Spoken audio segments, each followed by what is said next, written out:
So there we were, wandering around the coastal path from Lloret de Mar, and we saw signs for a garden, and we thought we'd go and find it. And only a kilometre and a half away, we realised we were getting near because we saw the most beautiful landscaped roundabout, which leads to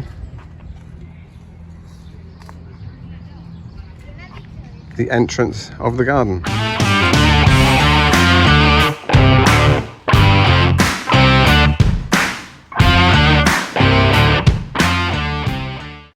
And so, having got over the surprise of the inspirational roundabout, we made our way up the driveway to this impressive entrance to the garden through that archway, and we were pleased to find that it was only about €6, that is in summer 2023, to get in. And once you're inside, you've got an amazing array of pathways that take you through.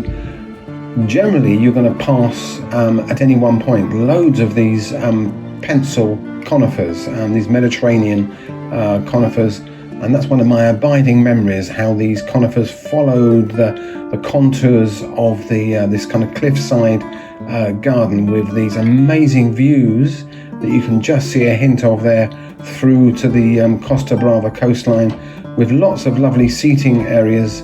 And look at that, looking down on the azure blue waters of the Mediterranean.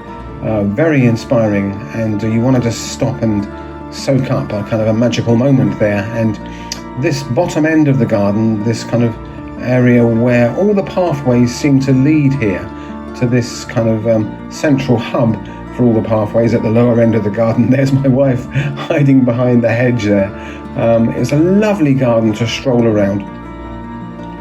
Yes, there might be a few steep steps, but it's an exciting explore as you see what is waiting for you at the end of each pathway. And we decided to follow those steps up there past the ornaments, and there are a lot of statues and ornaments around this garden which all add to the unique flavour of this garden. Those, as you walked up the steps there was some lovely oleanders coming into flower, and some more statues towards the top, and some fountains and some lovely peace lilies there, spathiphyllum. Right at the top, that big pond and the fountain, and my wife again, who looks like she's about to fall in to the pond. If all that exercise is too much for you, you could follow the example of Leo the lion and just have a bit of a relax. And there's plenty of seating dotted around the garden, often in the shade. And talking of the shade, this was a beautiful wisteria walk right at the top end of the garden, looking down through the conifers there. It wasn't in flower when we were there, but in the spring it would be gorgeous. When we were there, the Agapanthus, there was a whole, almost like a field of Agapanthus, hundreds and hundreds of them, and a beautiful magnolia, evergreen magnolia grandiflora just coming into flower there. We don't often see that in the UK. That is a Trachleospermum, a jasmine, Italian jasmine there coming into flower. Lovely perfume on that. And talking of perfume, one of the pathways, maybe more than one, had this lovely Pittosporum tubaira, which has these clusters of creamy white, highly perfumed flowers. So as you walked along the pathway, you soaked up the lovely smells. There were a little bit, some hints of wildlife, some lovely lizards and some lovely butterflies dotted around.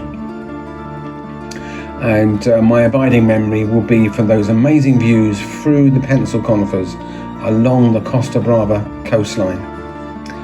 And next time I go, I'm going to take a book and sit in one of those lovely seating areas and relax.